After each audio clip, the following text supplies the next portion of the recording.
What's up everybody, it's Drew Wilkins with Swine and Bovine Barbecue, and in this video we're making some direct heat chicken and sausage gumbo. Let's get going.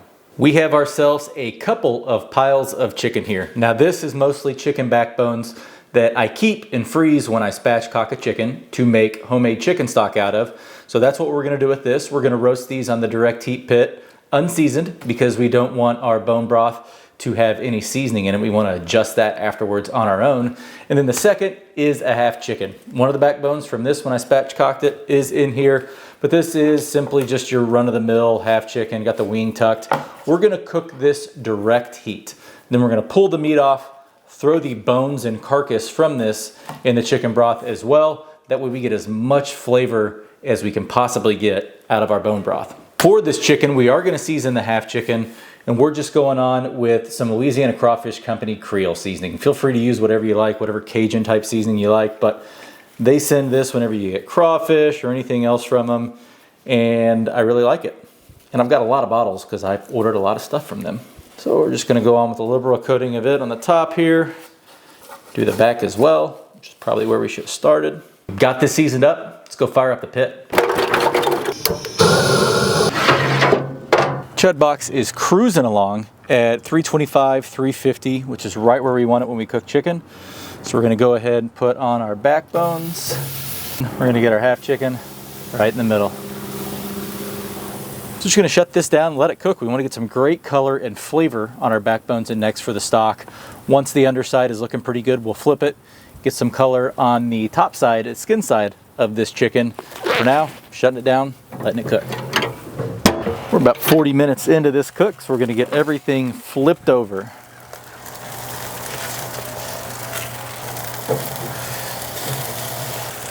Getting some fantastic color on our backbones. We're gonna keep cooking. We're gonna pull these backbones off here in probably about 10 minutes or so. We don't want all the good to leak out of them. We want a lot of that to go into our bone broth, and then we'll pull the chicken when it's ready. But for now, I'm gonna shut it down, let them keep going. A little over an hour after we put this half chicken on, and it is done. Got some decent color on both sides. Cooked a little faster than I thought it would. Otherwise, I would have flipped it earlier to get better color over here, but we're gonna take this skin off anyways before we actually use the meat. So now, I'm just gonna let this sit, rest, come down in temp, and then we're gonna pull it. Our chicken has cooled off nicely, so now it's time to get it off these bones. So we're gonna peel this skin off. One thing you can do with this skin after you've peeled it off is throw it back on the pit, bottom side down, let it crisp up, makes for some great snacks. So we'll get this wing off. We're gonna get this breast off. And actually we're not gonna pull it, we're gonna chop it. So said we're gonna pull it, probably makes more sense to go ahead and chop it up. Now it's time to make our bone broth. We're gonna go in with the carcass essentially from the half chicken that we just made. And then we have all these beautiful chicken necks, or some of them are chicken necks, but mostly chicken backbones that we're gonna add in as well. If you don't have a bunch of chicken backbones, you can go buy a whole chicken, boil it in here, get some chicken feet. They've got a lot of great collagen in them as well. I had all this on hand, so that's what I'm using. Then we're gonna go in with one whole quartered up onion. Don't worry about removing the skins. Smaller, that was a yellow onion. A little smaller though, so we're gonna go in with one shallot halved as well. A couple of carrots, 3 pieces of celery, and then we've got 3 bay leaves, some thyme, and peppercorns. And that's it. Now we're gonna cover this with some cold, fresh water, put it on the stove, and get it up to a simmer. That is the amount of water we have in this pot. 16-quart pot. You can tell there by the line for the condensation of the cold water. It's a little over halfway full. So we're gonna let this come up to a simmer, reduce it to where it's barely bubbling. I mean, barely a simmer, and let this reduce by probably about half, then we'll be done. After 6 hours of a very low simmer, our chicken bone broth is done. Reduced by probably a little over half. We're just gonna pour it through this fine mesh strainer. Separate the solids from the liquid, and we'll have ourselves a flavorful broth. Gonna let this cool off, put it in the fridge. The fat will rise to the top. We'll scrape that off. We'll make some gumbo tomorrow.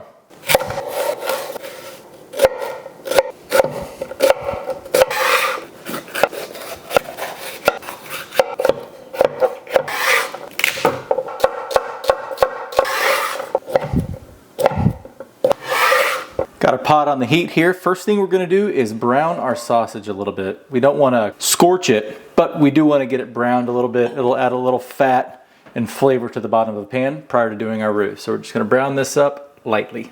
Sausage is lightly browned. It's exactly where we want it. So we're going to go ahead and pull it off. For our roux, we're going to start with a cup of vegetable oil and a cup of all-purpose flour. And now we're going to sit here and stir for quite a while.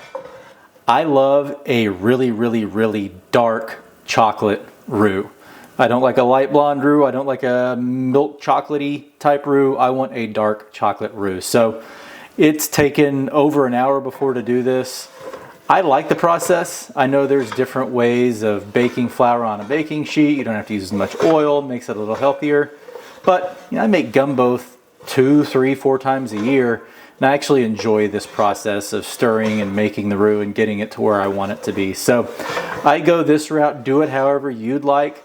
But we're going to be stirring for quite some time. It's usually about a 3 to 4 beer roux for me. So we're going to stir, probably fire up the iPad, watch some cooking videos, and we'll be back as this roux starts to change colors. We are about 20 minutes into this roux, and it's got a nice milk chocolate color. If that's what you like to go for, go ahead and move forward at this step. But I like to get it a lot darker than this. So we're going to keep going, but this is what we're looking like 20 minutes in.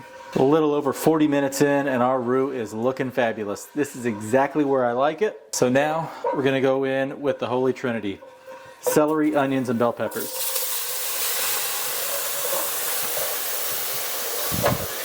I wish smell-o-vision existed, because this is one of my favorite smells in the world. We're gonna let this cook down for probably the next 5 minutes or so. Let the veggies soften. 5 minutes later, and we're gonna add our sausage back in. Also gonna add a palm full of salt. 3 bay leaves, usually do 2, but a couple of them are really small. Then we're gonna add a little cayenne pepper, as much or as little as you'd like. We're gonna cook this down for another 3 minutes, 3 to 5 minutes or so. And also, ever since I added the vegetables as well as the sausage, just been stirring the whole time. You don't wanna let this sit, you can still burn your roux. While the sausage is cooking down, I'm gonna add the stock we made yesterday into this pot, heat it up just a little bit. It has been about 5 minutes. We're gonna add in our bone broth. Once you add the bone broth in, it's going to look a little weird, almost like an oil slick. Once the roux and the bone broth come around to the same temperatures, everything will combine and look great. But now we're just going to stir this every now and then. You don't have to stir it as it was when it was just the roux. But we're going to stir it a little bit, let this combine, and come up to a simmer. Everything is nicely combined. We're at a light simmer. We're going to let this go for the next couple of hours. We'll taste it throughout, add salt as needed. There's not a lot of salt in this. The bone broth didn't have any salt in it, so really the only things that had salt were the sausage that we added, as well as that handful of kosher salt, Diamond Crystal kosher salt, that we added along with the sausage. So we'll taste throughout, add a little here and there. We'll also add some Cajun seasoning when we put the chicken in. It's not that salty now. Add a little bit as we go. That way, when we've got the finished product, it's got a nice amount of salt. We're able to taste everything. I forgot to turn my mic back on, but we added in the chicken. So the direct heat chicken that we cooked yesterday, cubed it up. Also added a little grilled chicken from a few days ago, some chicken thighs that I had made that were in the fridge. And hey, that's how a lot of recipes and food like this started, was taking leftovers and making something good out of them. So put that in. Also added a little bit more of our Louisiana Crawfish Company Creole seasoning. Not a lot, maybe a teaspoon and a half, something like that. So we'll let this simmer away for the next 30, 45 minutes. Taste it a little bit as we go, add seasoning and adjust as needed. Then we'll be ready to dig in. Our gumbo is looking absolutely fantastic, and it's ready to eat. So we're going to start off by ladling a couple of big old scoops into our bowl.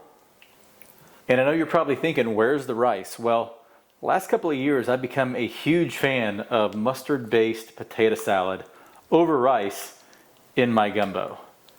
So we're going to dump a big old heaping of that in the middle. And then we're going to come over the top, some green onions. And there we have it. Chicken and sausage gumbo. Direct heat chicken and sausage gumbo, that is. Let's dig in. The work is done, it's time to eat. This is one of my favorite things to cook. The process of making the chicken broth, the roux, adding the gumbo, the smells, the flavor, I absolutely love it. So let's see how this batch came together. I'm not gonna get any potato salad here, just going straight gumbo. Cheers. It's one of my absolute favorite things to eat. It is so good. I recommend tasting your gumbo as it develops. Right after you put the chicken broth or bone broth into the roux and combine it, after it's combined, it doesn't look like an oil slick anymore, and you taste it, it's not that appetizing. You're getting a lot of that flour and oil flavor, but as the flavors marry over those 2 hours that you have them together, then you add the chicken, it just continues to get better and better and better, culminating in an absolutely incredible bite.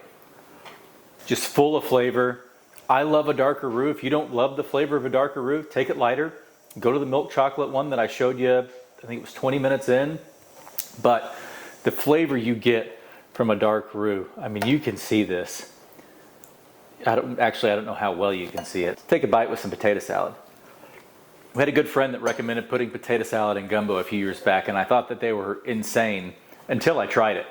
I love it. As I said, no rice for me now. The wife definitely still loves rice, so there's rice back there for her to have with her gumbo, but I absolutely love it with a potato salad. If you haven't tried it, give it a shot. I like mustard based, not necessarily the mayo based or the loaded baked potato salads that you see more common these days as opposed to some mustard based ones.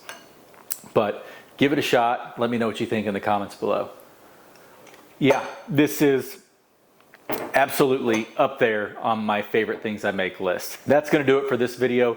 I'm going to take this bowl off to the side and devour it. But thanks for watching. If you liked it, please leave a thumbs up. If you want to see more videos like this, please hit that subscribe button. And if you have any suggestions on what you want to see me cook next, or what you want to see me do a gumbo video on next, or how you like to cook gumbo, please leave it in the comments down below. But as always, thanks for watching. We'll catch you in the next one.